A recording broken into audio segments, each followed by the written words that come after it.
जो सच्चिदानंद घनब्रह्म ने अपने मुख कमल से बोला है वो तत्व ज्ञान है, वो सूक्ष्म वेद है। और चौथे अध्याय के 34वें श्लोक में कहा कि उस तत्व ज्ञान को तू तत्वदर्शी संतों के पास जाकर समझ। यानी गीता ज्ञान से अन्य ज्ञान है और गीता ज्ञान दाता उससे अपरिचित है, इसलिए कह रहा है कि वो ज्ञान तू तत्वदर्शी संतों के पास जाकर समझ। उनको दंडवत प्रणाम करने से, कपट छोड़कर सरलता पूर्वक प्रसन्न करने से वह तत्वदर्शी संत तुझे तत्व ज्ञान का उपदेश करेंगे। इससे दो बात सिद्ध होगी कि जो वास्तविक ज्ञान है वो श्रीमद् भगवत गीता में नहीं है, और ये भी नहीं कह सकते कि श्रीमद् भगवत गीता का ज्ञान गलत है, ये इनकम्प्लीट है। जैसे मैट्रिक क्लास के 10वीं कक्षा का जो सिलेबस होता है वो गलत नहीं होता, लेकिन वो एमए और बीए का नहीं है, वो अलग से है। बीएससी आदि करते हैं वो उससे आगे चलकर है, लेकिन वो साथ में सहयोगी होता है। जो ज्ञान हमने मैट्रिक तक ग्रहण किया है वो आगे सहयोगी रहेगा। इसी प्रकार गीता जी का जो ज्ञान है, वेदों का जो ज्ञान है, ये इनकम्प्लीट है लेकिन गलत नहीं है। तो इसमें क्या कहा है कि उस ज्ञान को जो इनसे हटकर कंप्लीट स्पिरिचुअल नॉलेज है, उसके अंदर इन वेद और गीता, पुराण, कुरान, बाइबल, इन सभी का ज्ञान समावेश है, क्योंकि वो सबका करता है और सबकी स्थिति से परिचित है, और वो प्रत्येक प्राणी के प्रत्येक कर्म से भी परिचित है। वो परमात्मा पूर्ण ब्रह्म है। तो यहाँ प्रसंग चल रहा है कि उस तत्व ज्ञान को तत्वदर्शी संतों के पास जाकर समझे। अब हम आते हैं गीता अध्याय नंबर 7 के श्लोक नंबर 29 में। इसमें गीता ज्ञानदाता कह रहा है कि अर्जुन, जो मेरे आश्रित होकर मैंने जो ज्ञान दे दिया और इस पर उसने अमल कर लिया और तत्वदर्शी संत खोज लिया और तत्व ज्ञान से वो परिचित हो गया, तो वो प्राणी, तो वो जो मेरे ज्ञान के को आधार मानकर आश्रित होकर के जरा मरण मोक्षाय यतन्ति ते माम आश्रित है, ये जो जरा माने वृद्धावस्था और मरण माने मृत्यु के दुख से मोक्ष के लिए छूटने के लिए प्रयत्न करते हैं,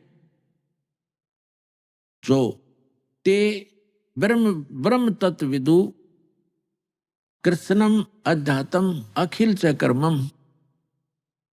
इसका अर्थ है कि जो व्यक्ति इस संसार की किसी भी वस्तु प्राप्त के लिए कोई साधना नहीं करते, जो केवल जरा और मरण के दुख से, बुढ़ापे और मृत्यु के दुख से छूटने का जो प्रयत्न कर रही है, वे तत्ब्रह्म से परिचित हैं और सारे अध्यात्म ज्ञान से परिचित हैं और सभी कर्मों से परिचित हैं। केवल वे ही जरा और मरण से छूटने का प्रयत्न करते हैं। अपने आत्माओं, जब हमें ये ज्ञान होगा कि जैसे दास आज का जो सत्संग आपको सुना रहा है, यही उद्देश्य है कि जिस लोक में आप रह रहे हो, ये लोक ठीक नहीं। यहां तो आपको पल पल पीड़ा का सामना करना पड़ता है। और परमात्मा कहते हैं कि तन दर सुखिया कोई न देखा, जो देखा सो दुखिया हो, और उदय अस्त की बात करे मन सबका किया विवेका हो। देखो, निर्धन तो वैसे ही दुखी है, उसको तो सारे ही कष्ट उठाने पड़ते, भूख से भी परेशान, कपड़े वस्त्र मकान भी नहीं। तो परमात्मा कहते हैं तन धर सुखिया कोई ना देखा, जो देखा सो दुखिया हो। और उदय अस्त की बात करें कि ऐसे ऐसे राजा हो गए जिनका सूर्य अस्त हो और सूर्य उदय हो, वहां तक उसका राज हो, यानी पूरी पृथ्वी का शासक भी मैंने देख लिया, और ब्रह्मा विष्णु महेश को भी देख लिया, ये भी सुखी नहीं। और आप इस लोक में एक कोठी, एक फैक्ट्री ला ली तो आप इसी में सुख मान लिया। एक कार ले ली, को 1 सेकंड का भरोसा नहीं हुआ, कार ले डूबे, पूरे परिवार का नाश हो जाए। तो बिना ज्ञान के डले ढो रहे थे पुण्यात्माओं। सौभाग्य आपका जन्म ऐसे समय में हुआ, धन्य आपके माता पिता जिनसे जन्म हुआ। आपका ऐसे समय में जन्म है और आपको ज्ञान हो रहा है, प्रमाण आपके सामने है, बच्चे से लेकर बूढ़े तक आज शिक्षित है और आसानी से परमात्मा ने ऐसे इंस्ट्रूमेंट बनवा दिए। ये मैन माइंड नहीं है, ये गॉड गिवन माइंड से बनवाए गए हैं ताकि अपने बच्चों को घर बैठे वो संदेश पहुंचा सके और प्रमाणित कर सके, सब सदग्रंथों से आप परिचित हो सके। तो जो प्रसंग चल रहा है वहीं आते हम। तो परमात्मा कहते हैं हमने तन दर सुखिया कोई ना देखा, जो देखा सो दुखिया हो। उदयस्त की बात करें मैंने सबका किया विवेक का हो। कहते हैं घाटे बाधे लाभ हानि में सारे दुखिया। लाभ हो गया किसी को, मान ले 2 लाख रुपए मिल गए कितने किसी सौदे में, उसको कैसी प्रेरणा करता है ये काल कि कोई ऐसा बिजनेस कर दूं, तो 5 लाख लेगा उधारे और 2 लाख वो 7 लाख ला का बैठ जाएगा और उसमें हो जाएगा घाटा। वो 2 लाख भी गए, टेंशन नो की नहीं होगी। वो लाभ था वो भी टेंशन में बदल गया।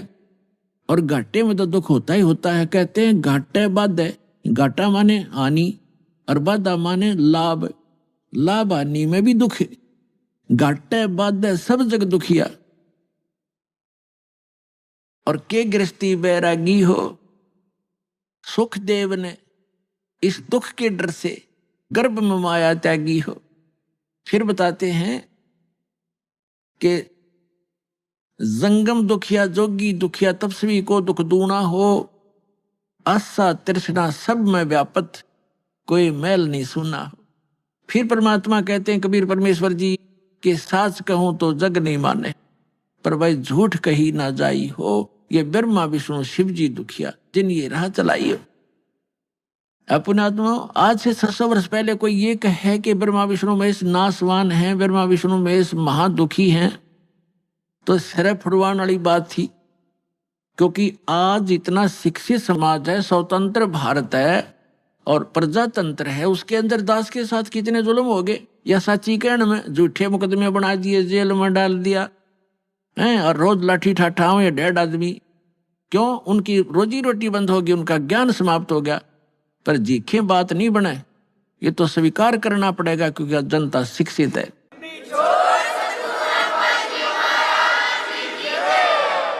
600 वर्ष पहले ये बातें कहा करते परमात्मा के साथ, कैसे कह तो लेते कबीर जी की। कभी आने वाले समय में आपको सुनाएंगे वो कहानी परमात्मा के साथ। परमात्मा ने हमें 600 वर्ष पहले ये जानकारी देना चाहा था, जो दास उन्हीं की दी हुई आज आपके रूबरू कर रहा हूं और सदग्रंथों से मेल कर रहा हूं कि सदग्रंथों में भी लिखा था और भगवान भी बताया करते थे।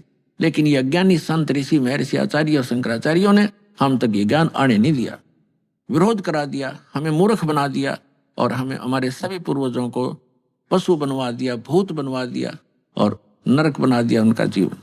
अब जैसे श्री देवी भागवत प्रथम स्कंद में सचित्र मोटा टाइप गीता प्रेस गोरखपुर से प्रकाशित के 28-29 पृष्ठ पे व्यास जी पूछ रहे हैं नारद जी से।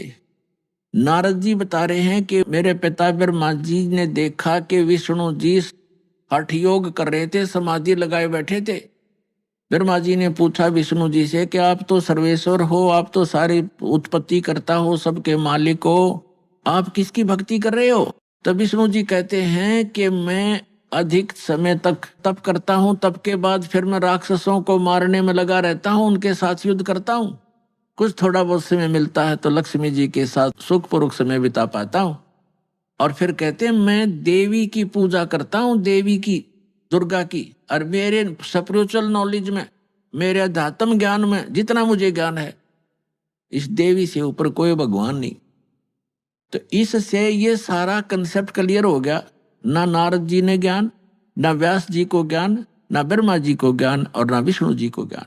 और विष्णु जी कितने सुखी, कहते पहले तप करता हूं, बैटरी चार्ज करता है, सिद्धियां प्राप्त करके फिर राक्षसों से लड़ता हूं, सिद्धियां भी समाप्त हो जाती हैं, फिर तप करना पड़ता है। और थोड़ा बहुत समय मिलता है तो थोड़ी बहुत देर लक्ष्मी के पास बैठ उठ लेता हूं, नहीं तो फिर यही क्रिया में लगा रहता हूं। तो खाक सुख है। और श्री कृष्ण उर्फ श्री रामचंद्र जी यहाँ आए थे पृथ्वी पर, उनका एक पल भी सुखी नहीं। बचपन से ही विवाह होते ही वनवास हुआ, सीता का अपहरण हुआ, रावण के साथ लट्ठम लट्ठा। आते ही सीता वापस ले आए, करोड़ों आदमी मरवा के। आती फिर घर से निकाल दी गर्भवती पत्नी, पति बच्चे कहीं, आप कहीं, वो जीव सुखी नहीं हो सकता चाहे कितनी बात बनावे। जिसका परिवार कहीं जंगल में पता नहीं वो मर रहा है या भूखा है या प्यासा है, और स्वयं से राजा के राष्ट्रपति बन जा। वो तो एक यहूदा के राजा थे, छोटे से टुकड़े के। उसके बाद श्री कृष्ण रूप में जन्मे। श्री कृष्ण का जीवन देख लो, कहां सुखी हुए। जेल में जन्म हुआ, मामा दुश्मन बन गया, कभी कहीं छुपाया उनको, कभी कहीं छुपाया, फिर कभी जरासिंह मारने आ रहा है, कभी कोई आ रहा है, कोई शिशुपाल दुखी कर रहा है। पर यहां से छोड़कर मथुरा को वहां एक द्वारका बनानी पड़ी, बहुत दूर जाके नालायक लोगों से टाइम पास किया, और लास्ट में पूरा परिवार कुल नाश हो गया उनका, पूरा यादव कुल उनकी आंखों के सामने कट के मर गए, लड़के। तो परमात्मा कहते हैं तुम बालक हो, इनकम्प्लीट स्पिरिचुअल नॉलेज यानी little knowledge is the dangerous thing. तो आपको नीम हकीम गुरु मिले और ये लिटिल नॉलेज प्राप्त था, आप इसी में संतुष्ट थे, क्योंकि विद्यार्थी तो टीचर के ज्ञान पर विश्वास ही करता है, आपके टीचर गलत थे। तो परमात्मा कबीर जी कहा करते कि साच कहूं तो जग नहीं माने। और शंकर भगवान की देख लो आप कितने सुखी थे। पार्वती राजा दक्ष के हवन कुंड में जल कर मर गई, उसके अस्थि पिंजर को उठाकर भगवान शिव जी 10,000 वर्ष तक कंधे से लगाया, फिरता रहा, रोता रहा, बुरा हाल रहा। एक बार भस्मागिरी नाम का एक राक्षस दुष्ट भगवान शिव की भक्ति कर रहा था, उसी का दुश्मन बन गया और भस्म कड़ा मांग लिया उनसे, बस प्रतिज्ञाबद्ध वचनबद्ध करके प्रतिज्ञा करवा के, और फिर उसी उन्हीं का दुश्मन बन गया।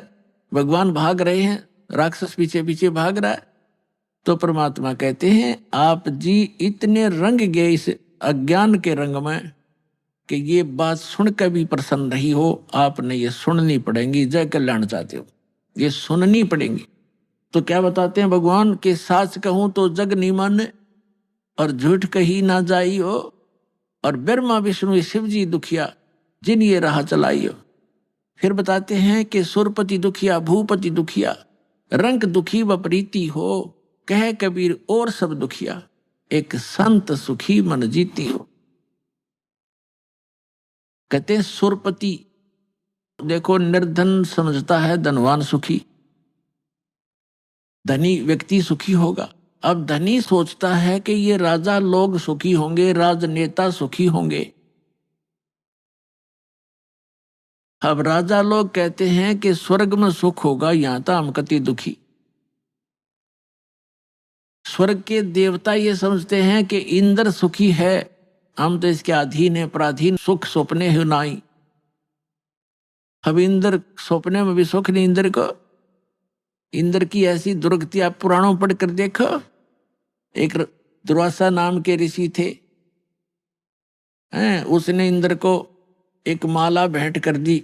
इंद्र हाथी पर बैठा जा रहा था, इंद्र ने वो माला हाथ में ऊपर से पकड़ ली हाथी पर ही, और हाथी के आगे एक प्लेटफार्म सा होता, काफी चौड़ा स्थान हाथी का, वहां रख देते हैं। हाथी ने वो सूंड से पकड़कर माला और नीचे पटक दी। इस बात से दुर्वासा ऋषि कुपित हो गए और श्राप दे दिया इंद्र को कि तेरा सब वैभव नष्ट हो जाएगा। अब कुछ दिनों के बाद राजा वो इंद्र निर्धन हो गया, उसका राज राक्षसों ने लूट लिया। वो जंगल में भाग गया कि तो छुप कर टाइम पास किया। और भी पता नहीं कितनी कथाएं इस इंद्र के बारे में, बहुत गणे। इसका एक बार एक ऐसी बीमारी लाग गई।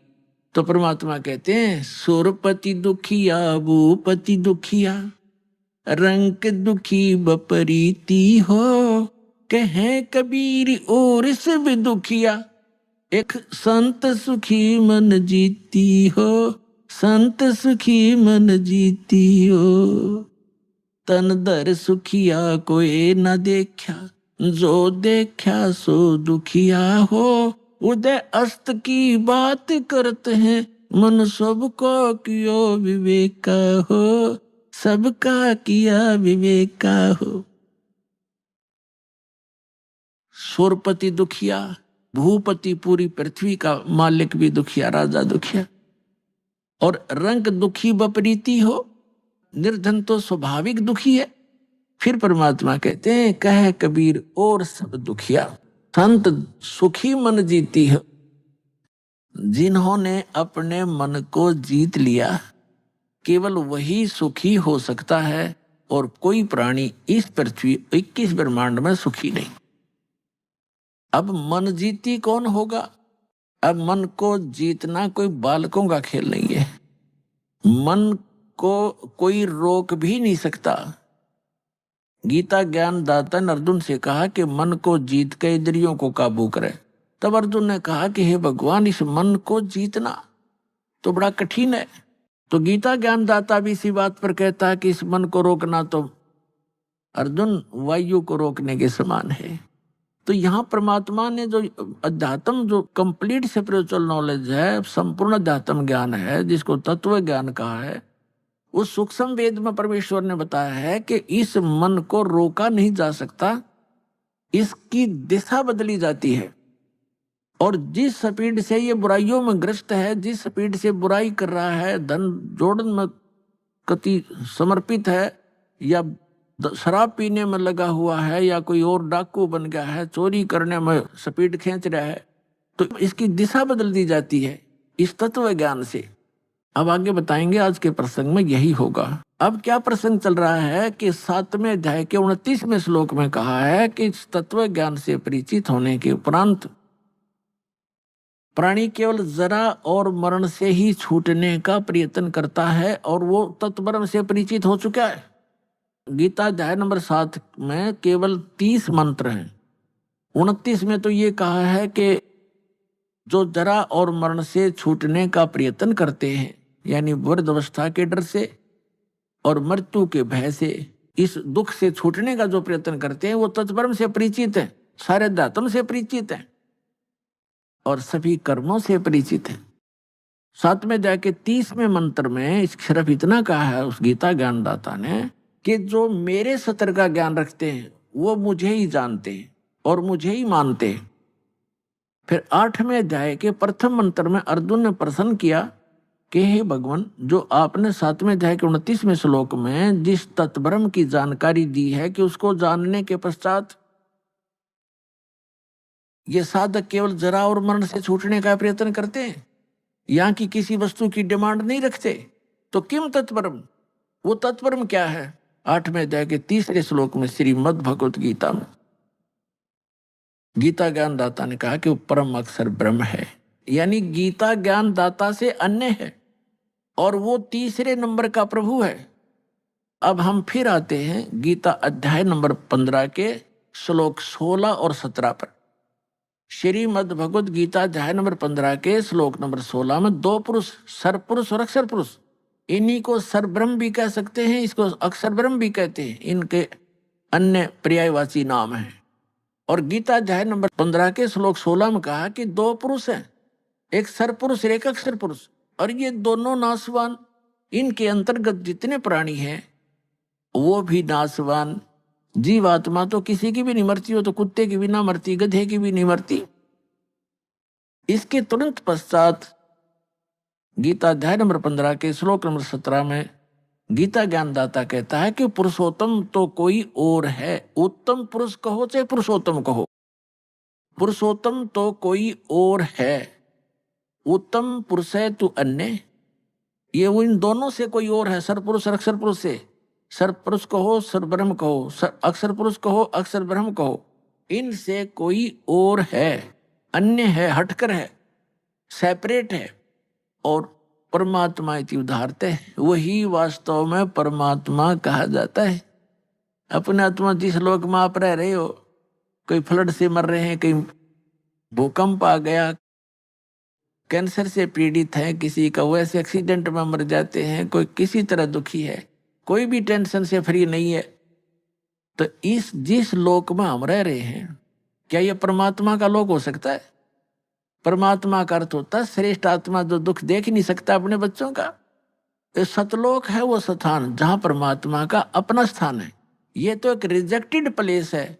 जैसे फॉर एग्जाम्पल आपको बताएं, पुराने समय में पहले यहाँ भारतवर्ष के अंदर राजा लोग जो दंडित करते थे, कोई नागरिक स्त्री या पुरुष हद से ज्यादा ही जो अनियमितता रखती थे, ऐसा जुल्म कर देते थे, उनको ऐसी सजा देते थे, उनको काला पानी छोड़ दिया करते, काला पानी।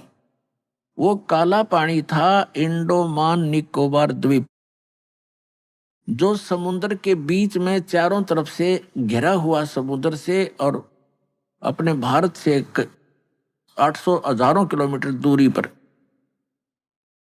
तो आने उसको वहां पर नौका से छोड़ाते थे और वापस आ जाते। तो फिर वो किसी तरह रहो वहां पर, वो पनिशमेंट प्लेस था, वो सजा का स्थान था। वहां ना कोई मकान था उनके लिए, ना खाने की व्यवस्था थी, थोड़ा बहुत जैसा भी वहां घास फूस उनको मिलता था वहां खाओ, ना कोई न्याय था वहां। कोई किसी ने पीटो, कोई किसी को किसी तरह दुखी करो, तगड़े हो वो उनको पीट छेत लें, जैसा जुल्म उनके साथ करो करते रहो। तो वो उसको काला पानी कहा करते, एक पुनिशमेंट प्लेस था, वहां सजा का स्थान था। तो जो सतलोक है वो स्थान सुख में है, और वहां से जो गलती हमने की, हम यहाँ पड़ गया कि इस काला पानी में। आप यहाँ देख रहे हो, हमने अपने आप व्यवस्था बनाई है, ब्याह की व्यवस्था करी, ना तड़ गदर मचा हुआ था। तगड़ा है जिसकी लाठी उसकी भैंस, राजा है चाहे किसी के साथ कितना बुरा हाल करो, किसी को तंग करो, किसी की बहन बेटियों की इज्जत लूटो, कोई कुछ नहीं कर सकता। और यहाँ मकान मकून हमने बना लिए ना, तो सिर फुटो ओले ओले पड़ो, सिर फोड़ दें, गर्मी सर्दी में दुख पाओ, थोड़ी बुद्धि अपना। तो हमने अपने झूपड़ी गाड़ लिए, मकान बना लिए, तो लोग ठीक नहीं है। तो यहाँ क्या बताया है कि जो प्रसंग चल रहा है कि ये उस परमात्मा का लोक नहीं है, यह श्रेष्ठ आत्मा का स्थान नहीं है। तो परमात्मा उसे कहते हैं जो केवल सुख दे, और साथ में दुख दे, वो परमात्मा नहीं रहा, वो श्रेष्ठ नहीं रहा। अब यहाँ कहते हैं जैसा कर्म कोई गलती करता सजा तो भोगेगा। तो यह गलती करता क्यों है, हम गलती करने की आवश्यकता क्यों पड़ी हमने? हमारा ये शरीर ऐसा है, और साथ में एक बैड एलिमेंट ये मन हमारे साथ है जो सारी गलती करवाता है, और फिर सजा आत्मा पाती है। आत्मा परमात्मा का अंश है, ये मन जो है इस काल का एजेंट है। तो हमने इस एजेंट को अपने काबू करना है, इसको समझाना है इस ज्ञान के माध्यम से। जैसे प्रसंग है कि कह कबीर और सब दुखिया एक संत सुखी मन जीती हो।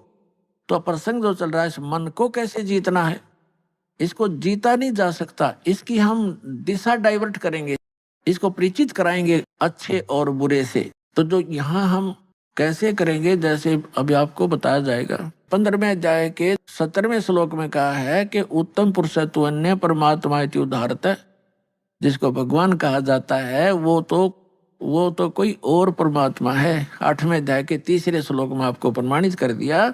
गीता ज्ञानदाता कहता है कि वो परम अक्षर ब्रह्म है। वो परम अक्षर ब्रह्म कहो, परम अक्षर पुरुष कहो, उसको हम सत्य पुरुष कहते हैं। परम अक्षर कहते हैं अविनाशी। 15वें अध्याय के 17वें श्लोक में श्रीमद् भगवद गीता में कहा कि उत्तम पुरुष तु अन्य परमात्मा इति उदाहरते, ये लोग तरम अविश्य विवर्ती अव्यय ईश्वर है। अव्यय माने अविनाशी भगवान। तो परम अक्षर ब्रह्म का अर्थ होता है वास्तव में अविनाशी। हम उसे सत्य पुरुष कहते हैं संत लैंग्वेज में। परमात्मा ने जो ज्ञान बताया है वो उस पर अपनी ही महिमा आप ही बताई है कि वो सत्य पुरुष मैं हूं। हम ही अलख अला हैं कुतुब गोस और पीर, गरीबदास खालिक धनी हमरा नाम कबीर। अपनी महिमा को बताने के लिए भगवान स्वयं आते हैं परमात्मा, और वो बार बार अपने आप को भगवान नहीं कहते, क्योंकि हमारी जो बुद्धि थी वो दूसरे रंग में रंगी हुई थी कि भगवान निराकार है, और यदि साकार है तो राम और श्री कृष्ण है, और नहीं बस। इसलिए भगवान ने अपना परिचय भी दिया। जब हमारी कुछ देखा कि इनमें कुछ कड़वापन आता है, इनको अभी स्वीकार नहीं कर पा रहे हैं, तो फिर अपने आप को छुपा कर कहते हैं कि वो परमात्मा सतलोक में रहता है, वो सत्य पुरुष है, वो सारी सृष्टि का रचनहार है। वहां जाने के बाद मृत्यु नहीं होती, और वहां कोई प्राणी दुखी नहीं है, वहां वृद्ध अवस्था नहीं है, और वहां पर मृत्यु नहीं होती, आपका परिवार होगा। तो इसलिए वो अपनी महिमा को बताने के लिए भी अपने आप को छुपा कर ही कह रहा है। अब जो प्रसंग चल रहा है कि इस लोक में कोई प्राणी सुखी नहीं है और केवल एक मन को जीतने वाला ही सुखी हो सकता है। अब मन को जीतना कैसे है, उसके लिए आपको आज का जो सत्संग दास सुनाना चाहा था अब प्रारंभ कर पाऊंगा। अभी तक तो इसकी भूमिका बनी है। आज का सत्संग है कि तीन प्रभुता मान्या करते श्री ब्रह्मा रजगुण, श्री विष्णु सतगुण और श्री शिव जी तमगुण। हम केवल इन्हीं को मानते थे और भूल भटक कर कोई एक आधा कहता था कि कोई ब्रह्म है। ब्रह्म इससे आगे ज्ञान देने वाला इस पृथ्वी पर नहीं हमने पाया, केवल परमात्मा या परमात्मा से परिचित उन महापुरुषों को छोड़कर।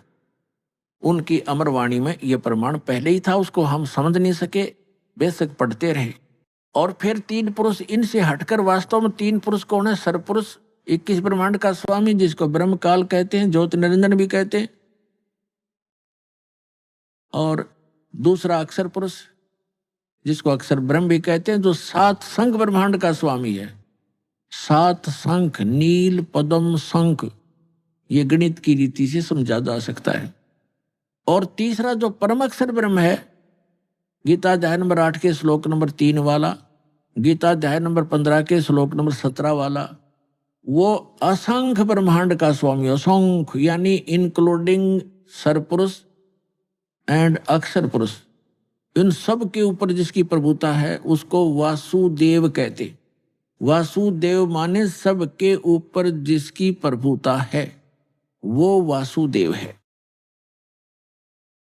वेदों में वासुदेव जो शब्द है वो पूर्ण परमात्मा के लिए है। और हमारे ऋषि महर्षि हमारे बच्चों के नाम वेदों के आधार से ही रखा करते थे। लेकिन जैसे आज कोई रामचंद्र नाम रखे हुए अपने बच्चे का, अच्छी बात है, रामचंद्र एक अच्छा नाम है, लेकिन वो रामचंद्र थोड़ा ही हो सकता, उसका बच्चा जो दशरथ का पुत्र था। तो शुभ नामों से हम अपना नाम अपने बच्चों का रखते रहे। इसी प्रकार जो श्री कृष्ण जी को वासुदेव हम माना करते थे, श्री कृष्ण वासुदेव नहीं थे, उनके पिताजी का नाम था वासुदेव और वेदों से लिखा हुआ था। लेकिन वासुदेव का जो डेफिनेशन है वो है कि सबके ऊपर जिसका वास हो वो प्रभु। तो अब जो प्रसंग हम आपको सुनाने जा रहे हैं कि अब 3 पुरुष, तो ये हो गए सरपुरुष, अक्षर पुरुष और परम अक्षर पुरुष। सरब्रह्म, अक्षर ब्रह्म और परम अक्षर ब्रह्म। परम अक्षर ब्रह्म को हम कहते हैं कंप्लीट गॉड, पूर्ण परमात्मा, सबका क्रिएटर, सबका उत्पत्ति करता, हम उसको सत्य पुरुष भी कहते हैं। अन्य जो भगवान है वो नासवान है। इस परम अक्षर ब्रह्म को छोड़कर सबकी जन्म मृत्यु होती है। उनके अंतर्गत जितने प्राणी हैं उनकी भी जन्म मृत्यु होती है। अब जिस लोक में हम रह रहे हैं ये महादुखदायी लोक है। यहाँ जन्म मृत्यु सदा बनी रहेगी और पुण्य से अच्छे पोस्ट प्राप्त हो जाएंगे, पाप से पशु पक्षी बन जाओगे और 84 लाख जन्म मरण का ये चक्र सदा बना रहेगा।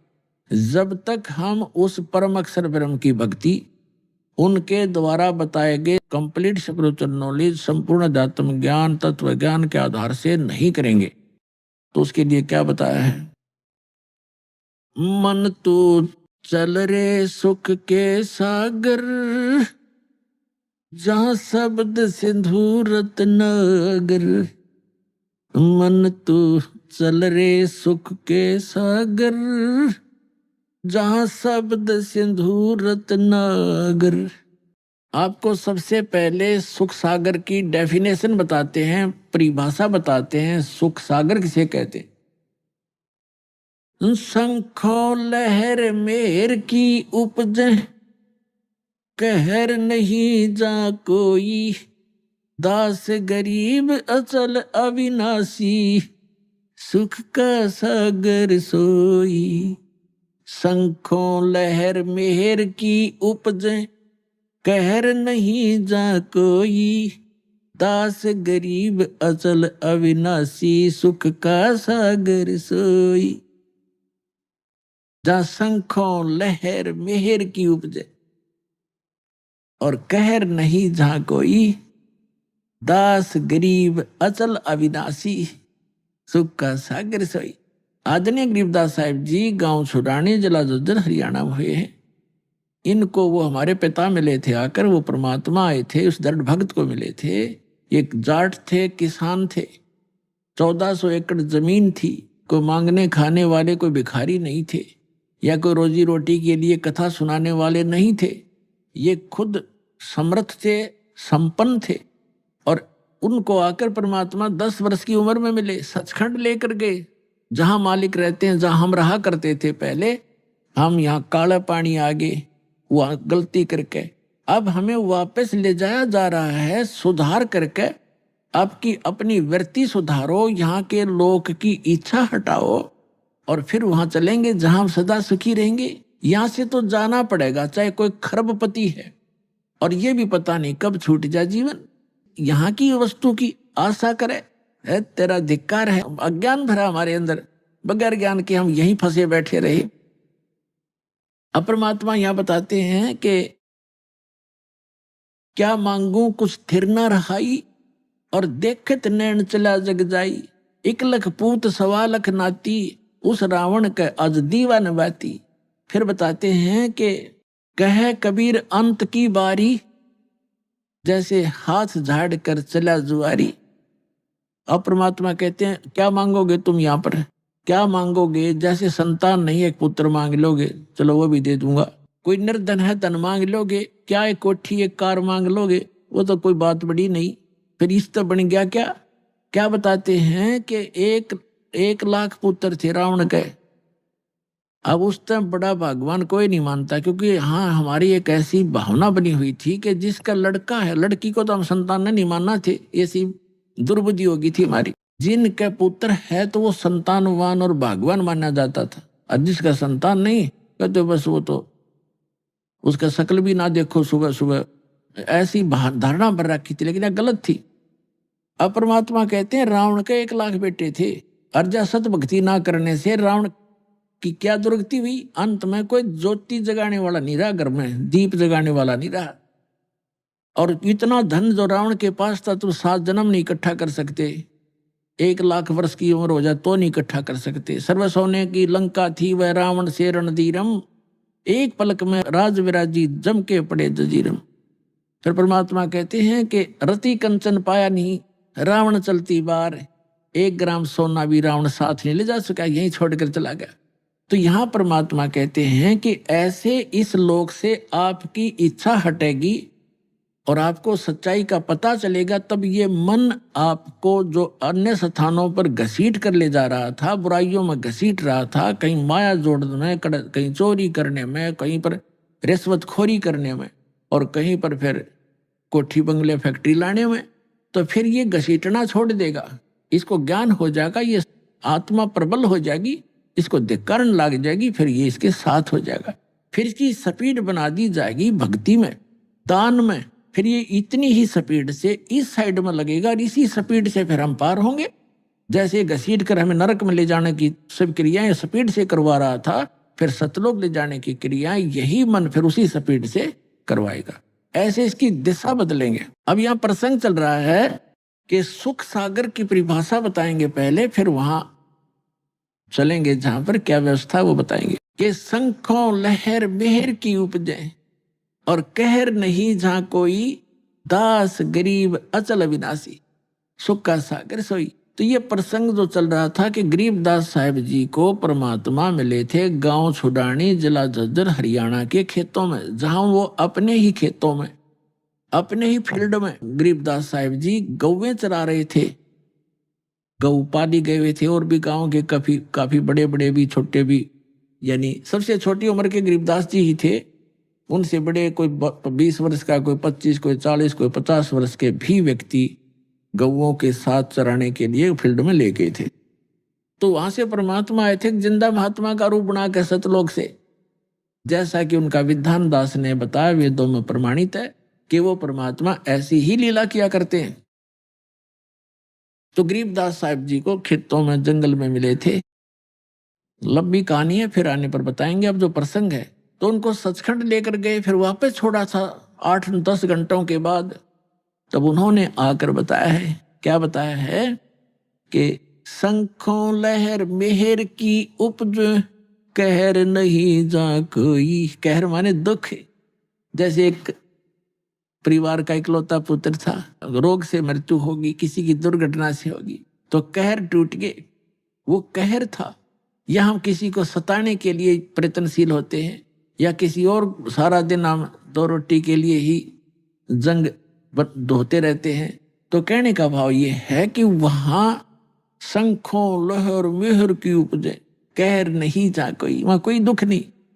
अब जैसे इस दास के साथ बहुत बार बनता है, पहले भी बनता था, कि जैसे अकेला होता हूं तो एक बार ऐसी हिलोर उठती है अंदर से, जैसे कोई कितना ही हमें सता रहा हो, कितना दुखी कर रहा हो, उसके प्रति भी दोष नहीं आता, उसके प्रति भी द्वेष नहीं होता, कोशिश करने से भी नहीं होता, सब अपने से लगते हैं। लेकिन वो होती है कुछ अक्षणों के लिए, और उसके जाते ही अंदर फिर वही गंध भर जाता है, वही राग द्वेष, वो ऐसा कर दूंगा, उसने ऐसे कैसे बोल दिया, वो क्या समझता है अपने आप को। तो वो सारा गोबर फिर अंदर जो का तो प्रभावित हो जाता है। तो गरीबदास साहब जी कहते हैं, उस सतलोक में जाने के बाद आपको ऐसा बॉडी मिलेगा जिसमें ना बीपी हाई हो ना लो हो, और वहां का आहार इतना अच्छा है, वहां विकार उत्पन्न होते ही नहीं, चाहने से भी नहीं होते। जैसे छोटा बालक है 2 3 4 वर्ष का, उसमें कोई विकार होता ही नहीं, कोशिश करने से भी नहीं हो सकता। काम क्रोध मोह लोभ अहंकार, उसमें कुछ होता है नहीं। अभी माता पिता या कोई भाई उसको धमका देता है, एक दो थप्पड़ भी लगा देता है, 2 मिनट के बाद फिर सीने से लग जाता है पे आकर के। तो उसमें वो द्वेष ही नहीं, किसी ने मुझे मारा मैं इससे बात नहीं करूं, या अन्य कोई विकार नहीं। तो इस प्रकार वहां आपको ऐसी बॉडी मिलेगी जिसमें आप में कोई विकार नहीं आएगा, और आपका पूरा परिवार होगा। तो वहां कोई गलती कराने वाला अन्य एलिमेंट नहीं होगा, तो वहां हम सुखी हो सकते हैं। तो क्या बताते हैं, मन तू चल रे सुख के सागर, जहां शब्द सिंधु रत्नागर। अब सुख सागर कहा सतलोक को। अब जैसे समुद्री जहाज में बैठकर कोई जाता है और वो निकल जाता है 200 किलोमीटर समुद्र में, उसके बाद उसको समुद्र में जल के अतिरिक्त और कुछ दिखाई नहीं देता, उस जहाज से न्यारा। उस जहाज से अलग जो वस्तु है केवल वाटर है, और जहां तक नजर जाती है कई कई दिनों तक चलते रहते हैं। तो कहने का भाव ये है कि सतलोक में वो सुख ऐसे भरा पड़ा है जैसे दूसरी वस्तु नहीं, समुद्र के बीच में जाने के बाद आपको दृष्टिगोचर नहीं होती। तो ठीक इसी प्रकार सतलोक में जाने के बाद वो सुख सागर इसलिए कहा है कि वहां कोई दुख नाम की वस्तु नहीं है। तो इसलिए ऐसे स्थान को हमारा विश्वास ना होता कि सचमुच कोई स्थान ऐसा है, क्योंकि हमने सुना नहीं कभी। अब जैसे कोई गांव में रह रहा है, गांव के बाहर अरे एक झोंपड़ी डाले बैठा है, आसपास के उसके पशु सूअर आदि फिरते रहते, और उसको कोई ये कहे कि तुझे चंडीगढ़ के अंदर एक प्लाट दिलाता हूं, चल तेरे ये नाम फार्म भरवा दूंगा, ऐसी कोई स्कीम है। यदि उसको विश्वास हो तुरंत कहेगा भरवाओ जी, अभी भरवाओ, और फटाफट वहां जा बैठेगा झोपड़ी छोड़ के। तो अब जब हमें वो विश्वास होगा कि वहां ऐसा स्थान है, तो फिर हम इस झोपड़ी न छोड़ांगे, चाहे यहाँ 6 मंजिल की कोठी हो, उस स्थान के सुख के बराबर। या वह झोपड़ी है जो बाहर जहां सुअर घूमते रहते हैं, लेकिन हमने अब यही उत्तम है, कोई विकल्प नहीं। और ये झोपड़ी जो है कितनी बड़ी कोठी है, कल मृत्यु हो जाएगी, सत साधना नहीं की तो कुछ दिनों के बाद वहीं गधा बनकर कुत्ता बनकर कुट्ठी के बाहर ही घूम रहा होगा, उसमें प्रवेश करने के लिए उसको अलाउड नहीं होगा। तो ये दुख दिखेंगे आपको, तब आपका मन हटेगा, तब ये मन जीता जाएगा, मन जीती हो जाओगे, आप यहाँ की बकवादों को नहीं चाहोगे। अब इस ज्ञान के माध्यम से आपको पता चलेगा, यदि आज हम किसी का धन चोरी करते हैं, रिश्वत लेते हैं, तो आगे आपको आने वाले जन्मों में उसका प्रतिफल देना पड़ेगा। कोई भैंस बनकर देगा, कोई कुत्ता गधा बैल बनकर, कुत्ता रखवाली करेगा, बैल बनकर उसके खेतों में जोतेगा, कोई भैंस बनकर गाय बनकर, वो वापस करने पड़ेंगे, कोई गधा बनकर, कोई ऊंट बनकर, घोड़ा बनकर। तो क्यों पंगे में पा दें हम? और किस लिए करते हैं लूट खसोट? किस लिए करते हैं माया जोड़ी, रिश्वतखोरी, डाके? हम किस लिए करते हैं? हमने अपनी परंपराएं बिगाड़ ली। मनुष्य जीवन मिला था केवल भक्ति करने के लिए, और मनुष्य जीवन का मूल काम हम भूल गए। हम यहाँ की परंपराओं को बनाकर इसमें ही अपनी शान शौकत समझने लग गए। किसी के पास धन हो गया और उसने लड़की का विवाह करने लगा, तो उसने लड़की के विवाह में, कि उसके पास पैसा है, चाहे कहीं से भी प्राप्त है, पूर्व संस्कार से है या 2 नंबर से किया है, तो उसने लड़की के विवाह में सारे फंड कर दिए। डीजे बजाना, फलाना करना, इतने व्यक्ति बुलाने हैं, ऐसा धन देना है, इतना दान दे दिया, कुछ कार दे दी हैं। अब उसने तो दे दी, उसने तो बकवाद कर दी क्योंकि पैसा है। अब गरीब आदमी की लड़की का जब विवाह होता है तो आत्मा तो उसकी भी रोती है। तो पिता भी समझता है कि आज पड़ोस में एक लड़की का विवाह हुआ है, उसको ऐसा वैसा दिया गया है, इतने उसको कपड़े दिए हैं, इतने गहने दिए। तो वो गरीब व्यक्ति अपनी बेटी के मुंह की तरफ देखता है, कहीं इसके मन में ठेस ना पहुंचे बेटी को। तो जितना उसका सामर्थ्य होता है उससे ज्यादा कर्जा वर्जा करके अपनी बेटी को कोशिश करता है वो आइटम पूरे करने की, लेकिन फिर भी उतना नहीं कर पाएगा और नुकसान और कर्जवान भी हो जाएगा। तो ये जो बकवाद हमने शुरू कर रखी है ये खत्म करनी पड़ेंगी। अब विवाह तो परमात्मा ने कर रखा है, बच्चा और बच्ची का जो संस्कार उसका पहले ही बना रखा है। बाद में तो हम बेमतलब का ड्रामा और अपनी बकवाद दिखाते, लोग दिखावा करते। हमने बच्चों का विवाह कति सिंपल वे से करना चाहिए। अब जैसे हम बकवाद करी, एक ने बड़े धूमधाम से लड़के का विवाह था, डीजे बजवाया, सारे सांग करवाए हैं, खूब ठाठ से बड़े गहने गाने बनवा कर रख कर तैयार करके, और विवाह के लिए जा रहे थे। और वो लड़के दुल्हे वाली गाड़ी जिसमें 7-8 3-4 घर के रिश्तेदार दामाद उसके बैठे हुए थे, यानी उस लड़के के जीजा वगैरह बहनोई, और वही कार टकरा गई ट्राले से। वो दुल्हा भी मर गया और वो बहनों के बटे हुए मर गए, 1-2 साथ में ही। वह कुंबा गानी होगी। पहले दिन तो नाचे कूदे थे, ठाठ बांध रहे थे, और अगले दिन टक्कर मार कर हो रहा सारा परिवार, चाट ले डीजे ने और बजा ले बाजे भी। तो यहाँ संतों ने बताया है, जैसे आदरणीय नानक साहिब जी को परमात्मा सचखंड लेकर गए थे, बेई नदी से उनको वापस छोड़ा था, उसी दिन से उनकी वृत्ति संसार से हट गई थी, क्योंकि सुख में सथल उन्होंने आंखों देख लिया था, और यहाँ के दुख से परिचित वो पहले ही से ही थे। तो क्या उन्होंने कहा, वो मायूस से रहा करते थे। तो कोई व्यक्ति जो जाते थे, कोई नए नए जाते थे, वो पूछा करते थे कि महात्मा जी आप तो बड़े मायूस से रहते हो, साधु संत फकीर तो निश्चिंत होते हैं, आप तो हमेशा ऐसे लगते हो जैसे चिंताग्रस्त हो, आप खुश क्यों नहीं रहते?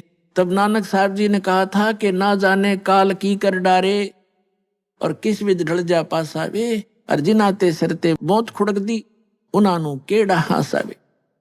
कि यहाँ ना पता कब के बिजली गिर जा, तो इसे गंदे लोक में किस पर खुशी मनाऊं मैं?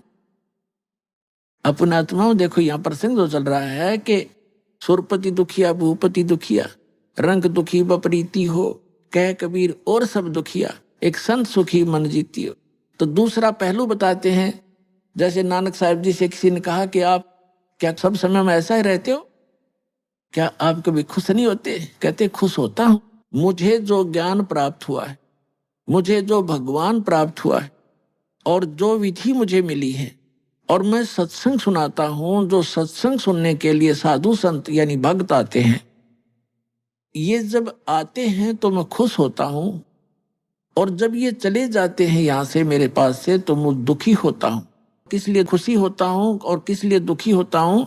सुखी तो इसलिए होता हूं कि इन्होंने, इन पुण्यात्माओं को परमात्मा के उस अनमोल खजाने का ज्ञान हुआ और उनकी रुचि बन गई, अब इनका कल्याण हो जाएगा। और जब ये यहाँ से जाते हैं संसार में, तो चिंता मुझे ये बन जाती है कि वहाँ असंख्य व्यक्ति हैं और हजारों की संख्या में गुमराह करने वाले संत भक्त हैं। और कहीं ऐसा ना हो ये बच्चे उन भ्रमित ज्ञान से परिचित संत भक्त से संपर्क में आकर रास्ता ना छोड़ जाए। और जब ये सारे के सारे वापस आ जाते हैं तो मुझे मेरी खुशी का ठिकाना नहीं रहता कि मेरी फसल में कीड़ा लगा नहीं। तो क्या बताते हैं कि साध मिले सड़ साधी होंदी और विछड़ जा जलगीरी वे अख दे नानक सुनो जहाना। ये मुश्किल हाल फकीरी वे कि इसलिए ये भक्ति बड़ी कठिन बन गई है, बड़ी मुश्किल हो गई है फकीरी यानी भक्ति, क्योंकि इस ज्ञान के जानने वाले लोग नहीं हैं और मैं अकेला बताने वाला हूं, हजारों की संख्या में मिसगाइड करने वाले हैं। तो ये मुश्किल हाल फकीरी बन गई कि साध मिले सड़ साधी होंदी। ये वापस आते हैं जब मैं खुशी से फूला नहीं समाता हूं, और जब ये चले जाते हैं तो दिलगिरी वे यानी दुखी होता हूं कहीं इनको कोई मिसगाइड ना कर दे, मुश्किल से सिर चढ़ाए। तो यहाँ परमात्मा कहते हैं कि तुम नाचते गाते हो, बकवाद करते हो और 1 मिनट में बिजली गिर जाती है, खा कहिए नाचना गाना। तो ऐसा रहो जैसे नानक साहिब जी बताना चाहते हैं कि ना जाने काल की कर डारे और किसी भी ढल जा पासावे और जिनाते सरते मौत खुड़क दी कि उन्हानु के हंसावे। और फिर दूसरी बात ये है, जैसे विद्यार्थी, ये एक विद्या केंद्र है पूरी पृथ्वी, और जिनको मानव शरीर प्राप्त है ये ड्रेस अलग है अन्य प्राणियों से, आपकी कुत्ते से, गधे से, सुअर से, तो ये ड्रेस अलग है, तो इसका काम भी कोई और ही है। यदि वो पशु पक्षियों जैसे ही कर्म हम इस ड्रेस में करते हैं, ये पोशाक है, एक चोला है शरीर हमारा, तो फिर हम समझदार नहीं है।